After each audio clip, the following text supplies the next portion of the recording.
after Pulwama, India had taken action in Balakot, and that was followed by Pakistan's operation, which it called Swift Retort in India, and as a result of which an Indian pilot, Abhinandan, Abhinandan was captured. He fell in Pakistan and he was captured.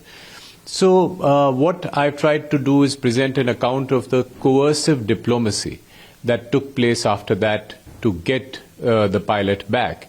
And there was a very credible threat of force of the use of 9 missiles, and I've given an account of how that played out in Pakistan, that Pakistan had this credible threat which was amplified to them through various means, directly and also through other diplomats of other countries, and as a result of which Pakistan made the choice of returning the pilot, not wanting to escalate that conflict, and being assured that if the pilot was not returned, there would be huge consequences.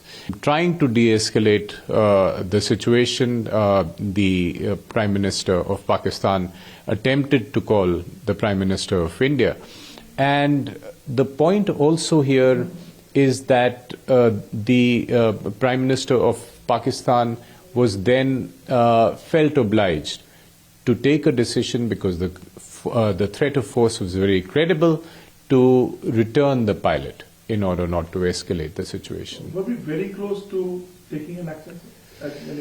Well, you know, the thing about coercive diplomacy is that the threat of force should be credible, which means that not just the adversary, but you should believe yourself that you are going to use it. Now, whether or not it would have been used is a question that can be debated, but the point is that the use of force to get an outcome was successfully done by India. What is to you from the Prime Minister here, or the leadership here? Well, I was at that point in India. Right after the Pulwama attack, I came to India, so I was part of the team in India which was monitoring the situation and dealing with it.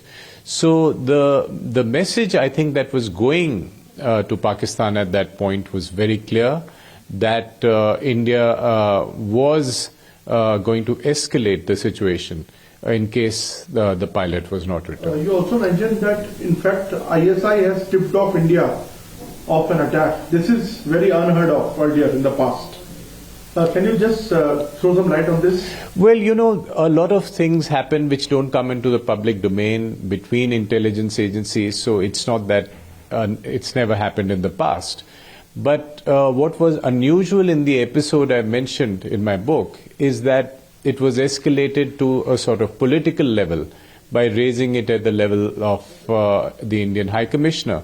And that meant that there was a special consideration in making a point to India that Pakistan was giving an intelligence tip-off and wanted India to know that it was giving that tip-off.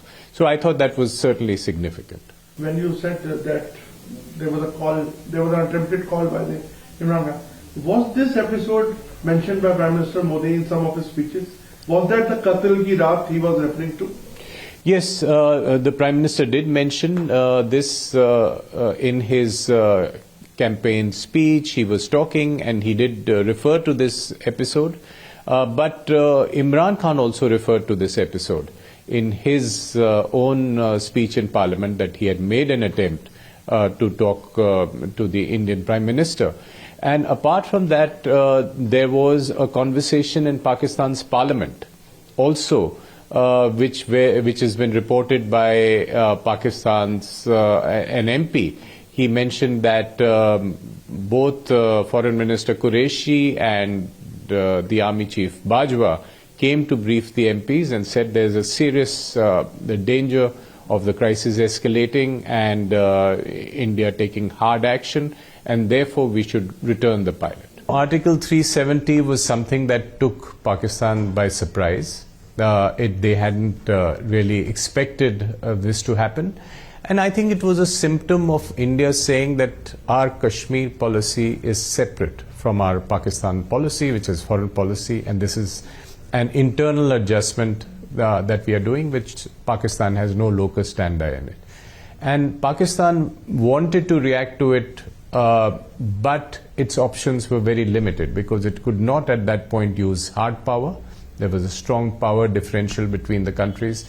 So what they thought was the easiest option was to ask the High Commissioner to leave, and therefore I was asked to leave. But that was simply, in a sense, a lazy option that you have to express anger somehow. So you do it by asking the Indian head of mission to leave, but that was not something that Pakistan could seriously think about and consider and have a policy on how to deal with.